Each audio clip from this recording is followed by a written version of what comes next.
Hi students, good morning all of you.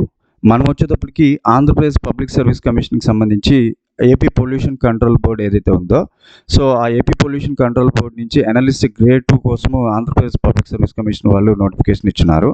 So ఆ నోటిఫికేషన్కి సంబంధించి మన app doctor NB chemistry academy ఏదైతే గూగుల్ ప్లే స్టోర్లో డాక్టర్ ఎన్బి కెమిస్ట్రీ అకాడమీ కింద అందుబాటులో ఉందో, ఆ యాప్లో ఈ ఆంధ్రప్రదేశ్ పబ్లిక్ సర్వీస్ కమిషన్కి సంబంధించి AP pollution control board analyst grade 2కి సంబంధించి కోర్స్ ఒకటి క్రియేట్ చేసుకున్నాం. ఈ కోర్సులో భాగంగా మనము ఈ Andhra Pradesh AP pollution control board analyst grade 2కి సంబంధించినటువంటి డీటెయిల్ నోటిఫికేషన్ ఏంటి, దానికి సంబంధించినటువంటి scheme of examination, syllabus papers గురించి మనం మాట్లాడుకుంటున్నాం. సో ఆ క్రమంలో నేను మీకు ఈ వీడియోలో లాస్ట్ వీడియోలో వచ్చేటప్పటికి స్కీమ్ ఆఫ్ ఎగ్జామినేషన్ గురించి చెప్పున్నాను. సో ఈ వీడియోలో మీకు సిలబస్ పేపర్ అనాలిసిస్ చేయబోతా ఉన్నాను. అంటే particularly paper 1 general studies and mental ability ఏదైతే సిలబస్ పేపర్ ఉందో ఆ సిలబస్ పేపర్ మీకు చెప్పబోతున్నాను. సో మీరు ఒకసారి చూసినట్లయితే స్కీమ్ ఆఫ్ ఎగ్జామినేషన్లో మొత్తము ఈ ఆంధ్రప్రదేశ్ పబ్లిక్ సర్వీస్ కమిషన్ వాళ్ళు కండక్ట్ చేసే AP pollution control board analyst grade 2కి సంబంధించి 2 పేపర్స్ ఉంటాయని. ఒక పేపర్ వచ్చేటప్పటికి paper 1 general studies and mental ability ఉంటుందని, పేపర్ 2 వచ్చేటప్పటికి కన్సర్న్ సబ్జెక్ట్ ఉంటుందని చెప్పి చూసాము. సో ఈ వీడియోలో నేను మీకు పేపర్ 1కి సంబంధించినటువంటి సిలబస్ ఏదైతే ఉందో, general studies and mental ability paper 1 syllabus ఏదైతే ఉందో అది నేను మీకు ఈ వీడియోలో చెప్పబోతా ఉన్నాను. సో సిలబస్ వచ్చేటప్పటికి పేపర్ 1 అండి, general studies and mental ability. So దీంట్లో మీరు కనుక చూస్తే మీకు క్లియర్గా అర్థమైపోతూ ఉంది. అన్ని ఆంధ్రప్రదేశ్ పబ్లిక్ సర్వీస్ కమిషన్ వాళ్ళు కండక్ట్ చేసేటువంటి అన్ని ఎగ్జామినేషన్స్కి పేపర్ 1 జనరల్ స్టడీస్ సిలబస్ ఏదైతే ఉంటుందో అదే సిలబస్ ఇక్కడ ఉన్నట్లు మనకి క్లియర్గా అర్థమవుతా ఉంది. సో మీకు వచ్చేటప్పటికి మొత్తము 10 టాపిక్స్ ఉన్నాయండి, అంటే 10 యూనిట్స్ ఉన్నాయి. So first, second, third, fourth, fifth, sixth, 7th, 8th, 9th, 10th ఇట్లా 10 టాపిక్స్ ఉన్నాయి. ఈ 10 యూనిట్స్ ఉన్నట్టు. ఈ 10 టాపిక్స్ కనుక చూసినట్లయితే first major current events and issues paid rating to international, national and state of Andhra Pradesh అండి. అంటే మనకి ఫస్ట్ యూనిట్ వచ్చేటప్పటికి ప్యూర్గా కరెంట్ అఫైర్స్ గురించి అని చెప్పి చెప్పుకోవచ్చు. Major current events and issues paid rating to international, national and state of Andhra Pradesh. అంటే మన ఆంధ్ర రాష్ట్రంలో కానీ, లేదా మన భారతదేశంలో కానీ, లేదా మొత్తం మన ప్రపంచం మొత్తం మీద కూడా ఏవైతే ఇంటర్నేషనల్ అంటే ఏవైతే ఇష్యూస్ లేదా ఏవైతే ఈవెంట్స్ అనేటువంటివి జరుగుతున్నాయో అవి మొత్తం కూడా మనకి ఫస్ట్ యూనిట్ కింద వస్తుందన్నమాట. ఈ ఫస్ట్ యూనిట్ వచ్చేటప్పటికి మీకు కరెంట్ అఫైర్స్ అని చెప్పి చెప్పొచ్చు సింపుల్గా. ఈ కరెంట్ అఫైర్స్ ఫస్ట్ యూనిట్ అండి. సెకండ్ యూనిట్ వచ్చేటప్పటికి general science and its applications to the day to day life, contemporary developments in science and technology and information technology. అంటే ఇక్కడ మీకు సైన్స్ అండ్ టెక్నాలజీ ఒకటి వస్తుందండి, అట్లాగే ఇన్ఫర్మేషన్ టెక్నాలజీ ఒకటి వస్తుంది. వీటిలో సైన్స్ అండ్ టెక్నాలజీ, ఇన్ఫర్మేషన్ టెక్నాలజీలో అసలు జనరల్ సైన్స్ ఏంటి? జనరల్ సైన్స్ అంటే మనకు తెలుసు బయాలజీ కానీ, ఫిజిక్స్ కానీ, కెమిస్ట్రీ కానీ, సో ఇవన్నీ మనకి మ్యాథమెటిక్స్ కానీ ఇవన్నీ మనకి జనరల్ సైన్స్ కిందకి వస్తాయి. ఈ జనరల్ సైన్స్ దానికి సంబంధించినటువంటి applications day to day life, మన రోజువారీ జీవితం లేదా మన నిత్య జీవితంలో జనరల్ సైన్స్ దానికి సంబంధించినటువంటి అప్లికేషన్స్ ఎట్లా ఉన్నాయి, అండ్ రోజున వాటి యొక్క డెవలప్మెంట్స్ ఎట్లా ఉన్నాయి, సైన్స్ అండ్ టెక్నాలజీ, ఇన్ఫర్మేషన్ టెక్నాలజీలో వాటి డెవలప్మెంట్స్ ఎట్లా ఉన్నాయి అనేటువంటిది మనకి సెకండ్ యూనిట్ అనమాట. అంటే సెకండ్ యూనిట్, ఫస్ట్ యూనిట్ వచ్చేటప్పటికి కరెంట్ అఫైర్స్ అండి. కరెంట్ అఫైర్స్ వచ్చేటప్పటికి ఏపీ స్టేట్ లెవెల్లో చూసుకోవాలి, ఇండియా కంట్రీ లెవెల్లో చూసుకోవాలి, అండ్ దెన్ ఇంటర్నేషనల్ లెవెల్లో చూసుకోవాలి. Current affairs state level, national level and international లెవెల్లో కరెంట్ అఫైర్స్ చూసుకోవాలి. సెకండ్ టాపిక్ వచ్చేటప్పటికి జనరల్ స్టడీస్ అండి. ఈ జనరల్ సైన్స్ లేదా జనరల్ సైన్స్కి సంబంధించినటువంటి సెకండ్ యూనిట్ వచ్చేటప్పటికి జనరల్ సైన్స్, దాని అప్లికేషన్స్ మన రోజువారీ జీవితంలో దాని అప్లికేషన్స్ ఎట్లా ఉన్నాయి, అట్లాగే సైన్స్ అండ్ టెక్నాలజీ, ఇన్ఫర్మేషన్ టెక్నాలజీలో ఈ జనరల్ సైన్స్ దానికి సంబంధించినటువంటి అప్లికేషన్స్ రోజువారీ ఏ రకంగా అభివృద్ధి చెందుతూ ఉన్నాయనేటువంటి విషయం మనకి సెకండ్ యూనిట్లో వస్తుంది అనమాట. మీరు సింపుల్గా చూస్తే third unit, fourth unit, fifth unit వచ్చేటప్పటికి, fifth unit and sixth unit ఈ 4 వచ్చేటప్పటికి history, geography, polity, economy. So third unit, fourth unit, fifth unit, sixth unit ఈ 4 హిస్టరీ, జాగ్రఫీ, పాలిటీ, ఎకానమీ ఈ 4 మీరు కలిపి చూసుకోవాల్సినటువంటి అవసరం ఉంటుంది. ఇది ప్యూర్గా సోషల్ స్టడీస్ రిలేటెడ్ ఉంటుంది అనమాట. థర్డ్ యూనిట్ ఒకసారి చూసినట్లయితే హిస్టరీ ఆఫ్ ఇండియా అండి. So emphasis will be on broad general understanding of the subject in its social, economic, cultural and political aspects with a focus on AP and Indian national movement అనమాట.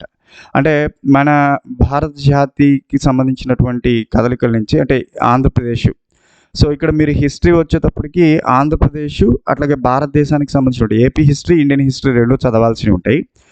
AP history, Indian history కూడా ఎట్లా అంటే social, economic, cultural and political aspects అనమాట. అంటే AP హిస్టరీకి సంబంధించినటువంటి social, economic, cultural and political aspects, Indian హిస్టరీకి సంబంధించినటువంటి social, economic, cultural and political ఆస్పెక్ట్స్ని చూడాల్సినటువంటి అవసరం. అంటే ఆంధ్ర రాష్ట్రం యొక్క చరిత్ర, ఆంధ్ర రాష్ట్రానికి సంబంధించినటువంటి ఆర్థికపరమైనటువంటి చరిత్ర ఏ రకంగా ఉంది, సాంప్రదాయకపరమైనటువంటి చరిత్ర ఏ రకంగా ఉంది, రాజకీయపరమైనటువంటి చరిత్ర ఏ రకంగా ఉంది, సామాజిక పరమైనటువంటి చరిత్ర ఏ రకంగా ఉంది.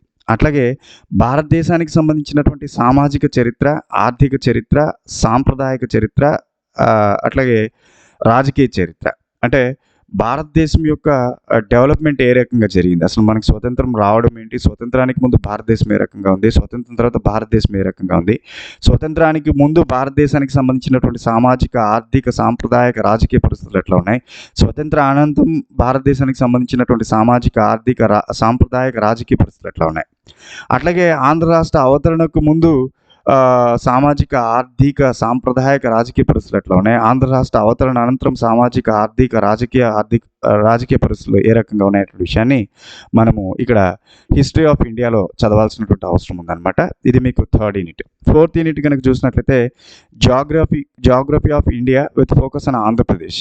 సో మన భారతదేశానికి సంబంధించినటువంటి జాగ్రఫీ మొత్తం కూడా చూడాలి. అంటే ఇండియా మ్యాప్ ఏదైతే ఉందో ఇండియా మ్యాప్ తీసుకొని మీరు డీటెయిల్గా చదువుకోవాల్సిన అవసరం ఉంటుంది.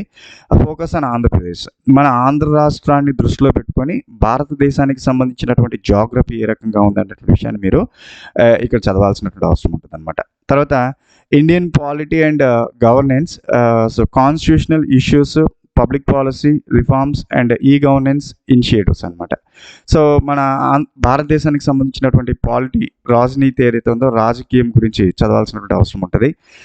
అంటే మన భారతదేశానికి సంబంధించినటువంటి రాజనీతి, గవర్నెన్స్ అంటే పరిపాలన ఏ రకంగా ఉందనే విషయాల గురించి చదవాలి. అది మీకు ఇండియన్ పాలిటీ కిందకు వస్తుంది. కాన్స్టిట్యూషనల్ ఇష్యూస్ అంటే మన భారత రాజ్యాంగం ఏదైతే ఉందో భారత రాజ్యాంగం తీసుకొని ఆ రాజ్యాంగం సంబంధించినటువంటి ఇష్యూస్ గురించి మీకు ఇక్కడ వస్తుంది. అట్లాగే పబ్లిక్ పాలసీ అంటే మీకు తెలుసు, అంటే రాజ్యాంగానికి లోబడి మన భారతదేశ ప్రభుత్వం ఏ రకమైనటువంటి పాలసీస్, ప్రజలకు సంబంధించి ఏ రకమైన పాలసీస్ తీసుకుంటుంది, రిఫార్మ్స్ ఏమైనా ఉన్నాయా, అండ్ గవర్నెన్స్ గవర్నెన్స్కి సంబంధించినటువంటి తీసుకున్నటువంటి ఇనిషియేటివ్స్ అనేటువంటిది మీరు ఇక్కడ చదవాల్సిన అవసరం ఉంటుంది. అదే 6th యూనిట్లో చూస్తే ఇండియన్ ఎకానమీ అండ్ ప్లానింగ్, మన భారతదేశానికి సంబంధించినటువంటి ఆర్థిక శాస్త్రాన్ని, మన భారతదేశ ఆర్థిక పరిస్థితులు ఎట్లా ఉన్నాయి, దానికి సంబంధించిన స్థితిగతులు మొత్తం కూడా మీరు 6th యూనిట్లో చదువుతారు. అంటే సింపుల్గా చూస్తే 1st యూనిట్ వచ్చేటప్పటికి కరెంట్ అఫైర్స్ గురించి చెప్తుంది, 2nd యూనిట్ వచ్చేటప్పటికి general science and its applications, అవి ఏ రకంగా రోజువారీ జీవితంలో మార్పులు చేర్పులు జరుగుతున్నాయని 2nd యూనిట్ చెప్తుంది. 3rd యూనిట్ ఇండియన్ హిస్టరీ గురించి చెప్తుంది. 4th unit Indian geography, 5th unit Indian polity, 6th unit Indian economy గురించి చెప్తుంది. అంటే 3rd, 4th, 5th, 6th వచ్చేటప్పటికి సోషల్ స్టడీస్ అండి, వీటిని కలిపి చూసుకోవాల్సినటువంటి అవసరం ఉంటుంది. తర్వాత 7th యూనిట్ వచ్చేటప్పటికి sustainable development and environmental protection, సుస్థిర అభివృద్ధి. సస్టైనబుల్ డెవలప్మెంట్ అంటే సుస్థిర అభివృద్ధి అండి, అంటే స్థిరమైనటువంటి అభివృద్ధిని లేదా ఎక్కువ కాలం నిలబడేటువంటి అభివృద్ధిని సుస్థిర అభివృద్ధి అంటారు, దాన్నే సస్టైనబుల్ డెవలప్మెంట్ అంటారు. అండ్ ఎన్విరాన్మెంటల్ ప్రొటెక్షన్, పర్యావరణాన్ని ఎలా రక్షించుకోవాలి, సుస్థిరాభివృద్ధిని ఎలా సంపాదించాలి అనేటువంటి విషయం మనకి 7th యూనిట్ వస్తుంది, ఇది చూసుకోవాల్సిన అవసరం ఉంటుంది. 8th యూనిట్ డిజాస్టర్ మేనేజ్మెంట్ అండి, vulnerability profile, prevention and mitigation strategies, తర్వాత applications of remote sensing and GIS in assessment of disaster అనమాట.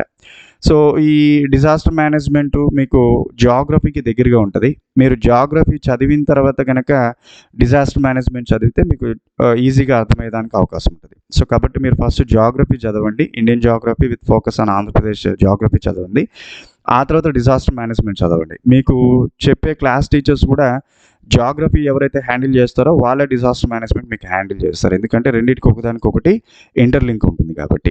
సో కాబట్టి డిజాస్టర్ మేనేజ్మెంట్లో vulnerability profile, prevention and mitigation strategies, ఆ తర్వాత applications of remote sensing and GIS in assessment of డిజాస్టర్ని assess చేయడంలో, disasters అంటే విపత్తుల్ని ముందుగానే పసిగట్టేటువంటి క్రమంలో GIS అనేటువంటిది ఏ రకంగా ఉపయోగపడుతుంది అనేటువంటిది, అట్లాగే రిమోట్ సెన్సింగ్ అనేది ఏ రకంగా వాటికి సంబంధించిన అప్లికేషన్స్, రిమోట్ సెన్సింగ్ సంబంధించిన అప్లికేషన్స్, GISకి సంబంధించిన అప్లికేషన్స్, విపత్తుల్ని ముందుగానే పసిగట్టే దాంట్లో ఏ రకంగా ఉపయోగపడతాయి అనేటువంటిది మనకి ఇక్కడ ఇవ్వడం జరిగింది. తర్వాత logical reasoning, analytical ability and logical interpretation. So ఇది ఒకటండి. మీకు అర్థమెటిక్ రీజనింగ్ ఉంటాయి కదా, అట్లా మనకి logical reasoning, analytical ability and logical interpretation, అది 9th యూనిట్ అండి. సో మీరు చూస్తే ఈ 2 యూనిట్స్ విడిగా చూసుకోవాలి. ఏ రకంగా అయితే first current affairs, general science కలిపి ఒక పార్ట్ కింద ఉంటాయి, అంటే ఒకదానికొకటి దగ్గరగా ఉంటాయని నా ఉద్దేశము. So 3rd, 4th, 5th, 6th history of India, geography, Indian polity, Indian economy, ఈ 4 యూనిట్స్, దాంతోపాటు డిజాస్టర్ మేనేజ్మెంట్, సస్టైన్, ఈ 4 ఒక దగ్గరగా ఉంటాయండి. డిజాస్టర్ మేనేజ్మెంట్ జాగ్రఫీకి కొంచెం దగ్గరగా ఉంటుంది. సస్టైనబుల్ డెవలప్మెంట్, ఎన్విరాన్మెంటల్ ప్రొటెక్షన్ కూడా కొంత డిజాస్టర్ మేనేజ్మెంట్కి వీటికి దగ్గరగా ఉంటుంది. So logical reasoning 9th, 10th కొంచెం దగ్గరగా ఉంటాయి అన్నట్టు. సో 10th యూనిట్ వచ్చేటప్పటికి data analysis, tabulation of data, visual representation of data, visual representation of data, basic data analysis, summary statistics such as mean, median, mode and variance and interpretation. మీరు 10th class మ్యాథమెటిక్స్లో చదివినటువంటి సంఖ్యాక శాస్త్రం statistics ఏవైతే ఉంటే ఆ statistics సంబంధించినటువంటి summary statistics అన్నాడు, such as mean, median, mode and variance ఏవైతే ఉన్నాయో వాటిని చదవాలి. అట్లాగే మీకు ఏదైనా ఒక డేటా ఇచ్చినప్పుడు, ఒక దత్తాంశం ఇచ్చినప్పుడు ఒక డేటాని ఎట్లా అనాలిసిస్ చేయాలి, ఆ డేటాని టేబులేషన్ ఆఫ్ డేటా, ఒక టేబుల్ కింద ఎట్లా మార్చాలి, విజువల్ రిప్రజెంటేషన్ ఆఫ్ డేటాని మనకి చూడడానికి అంటే ఈజీగా అర్థమయ్యే విధంగా ఎలా తయారు చేయాలి, బేసిక్ డేటా అనాలిసిస్, ఒక దత్తాంశాన్ని ఈజీగా ఎట్లా అనాలిసిస్ చేయాలంటే మొత్తం కూడా మనకి డేటా అనాలిసిస్లో వస్తుంది. సో మీకు 10th unit data analysis, 9th unit logical reasoning, analytical ability and logical interpretation అనేటువంటి 2 కూడా కలిపి చూసుకోవాల్సినటువంటి అవసరం ఉంది. సో ఫైనల్గా మీకు ఇది సెకండ్ పేపర్ 1కి సంబంధించి జనరల్ స్టడీస్ అండ్ మెంటల్ ఎబిలిటీకి సంబంధించినటువంటి సిలబస్ పేపర్ అండి. ఇది మీకు 10 యూనిట్స్ ఉన్నాయి, 150 క్వశ్చన్స్ వస్తాయి. దీన్ని బట్టి మనకి క్లియర్గా అర్థమవుతుంది ఒక్కొక్క యూనిట్ నుంచి 15 క్వశ్చన్స్ వస్తాయండి. ఇక 10 యూనిట్స్ ఉన్నాయి కాబట్టి 10 15s 150 క్వశ్చన్స్, 150 మార్క్స్కి వస్తాయి, 150 మినిట్స్లో ఆన్సర్ చేయాలండి. సో ఇది మీకు పేపర్ 1కి సంబంధించినటువంటి సిలబస్ పేపర్ అనాలిసిస్ అండి. Thank you friends.